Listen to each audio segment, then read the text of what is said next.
Didn't look too rusty on those burnouts, Brandon. Must be practicing somewhere. Yeah, I mean, y'all could ask like my neighbors back at Coastal Carolina that I did plenty of burnouts to practice for this moment. Oh my God, this is a dream come true. Wow, Talladega winner in the NASCAR. Oh my God, Dad, we did it. Let's go. Also told me, as you can hear the chants from the crowd, let's go, Brandon. Brandon, you told me you. All right, so everybody has been chanting "Let's go, Brandon," and they, sorry about the vulgarity in that little clip, but that's where this came from. So it's kind of good to have that perspective of where this came from. And even the driver, when he first got out of the car, he kept saying "Let's go," and then he ran around and "Let's go," right? And now everybody's saying "Let's go, Brandon." And what I try to do with things is look at the significance of why these things are happening. It's usually deeper than what we can think. So that's what I'm trying to show. So what does Brandon mean? That's usually a good place to start. What does the name Brandon mean? It means Beacon Hill. Is one of the definitions I come up with. I think you may find some other ones, but this is what Wikipedia is saying. And a beacon hill. And so we got the image of a hill and a beacon, and let's look at what a definition of a beacon is. If I go the right way here, we go. Beacon is a fire or a light set up on a high prominent position as a warning, signal, or celebration.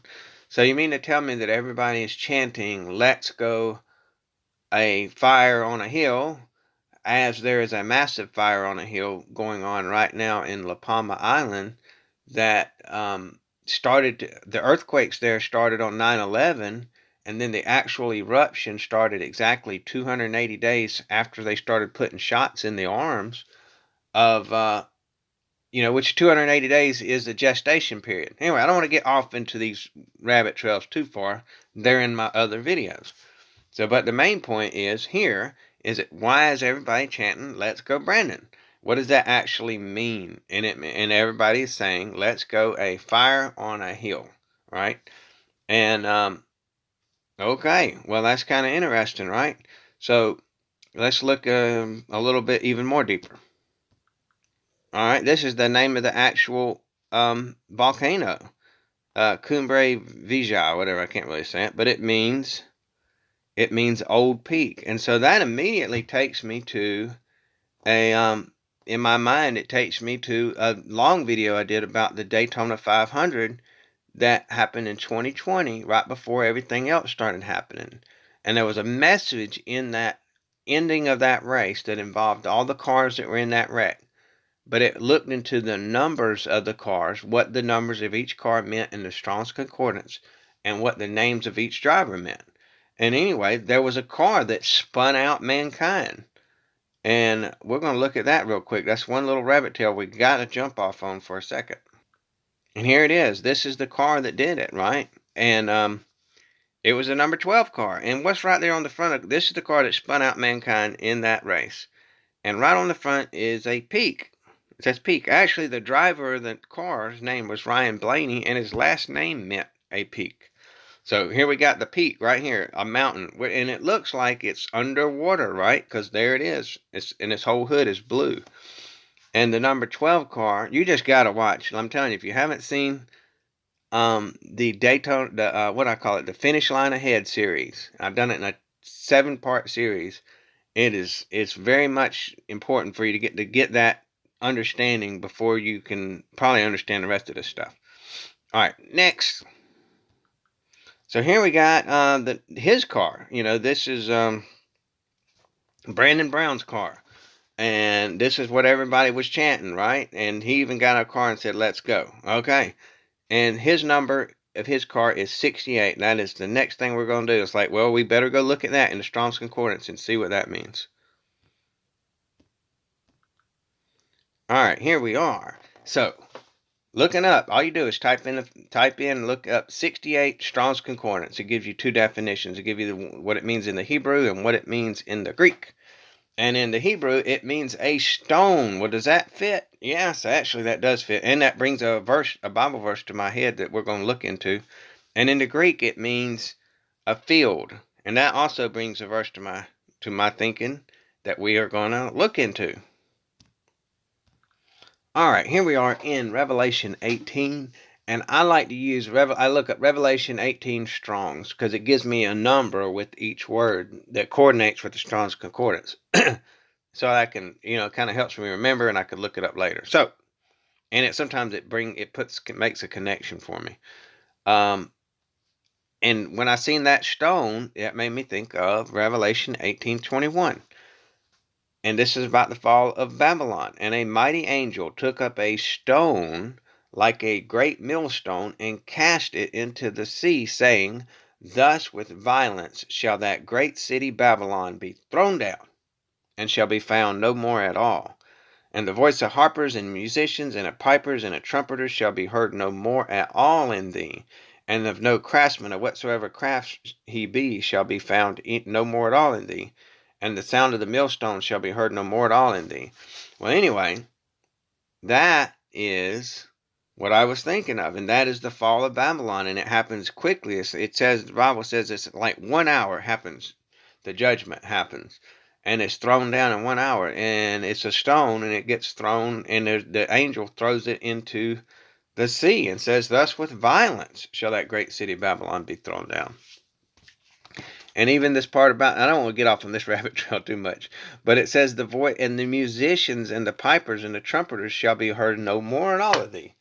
And that makes me think of the song Bye Bye Miss American Pie, where it says that this will be the day that the music dies, right? And actually this year is the 50th anniversary of that song. And it's also the 50th anniversary of the La Palma volcano going off. So, anyway, not going to get down that rabbit trail. We'll never get this video done, and I've already had to do it a few times because I keep messing up. All right, here we are, Matthew 24. This is where Jesus tells us a lot of things here. And when it said a field, this is what I thought of. I thought of this verse. And when ye therefore shall see the abomination of desolation. I'm at 24:15, just in case I lost you here. Right here at the top. When ye therefore shall see the abomination of desolation, spoken of by Daniel the prophet, stand in the holy place, whoso readeth, let him understand. Then let them which be in Judea flee into the mountains. Now, where would you be going? You'd be going up, right? If you're going into the mountains. Let him which is on the housetop not come down to take anything out of his house. So there's the imagery of not going down, but to stay up. Neither let him which is in the field. See the word field there? I'm going to make it big. 68. That's, there it is. 68. That's what we just looked up. That's the number on the guy's car.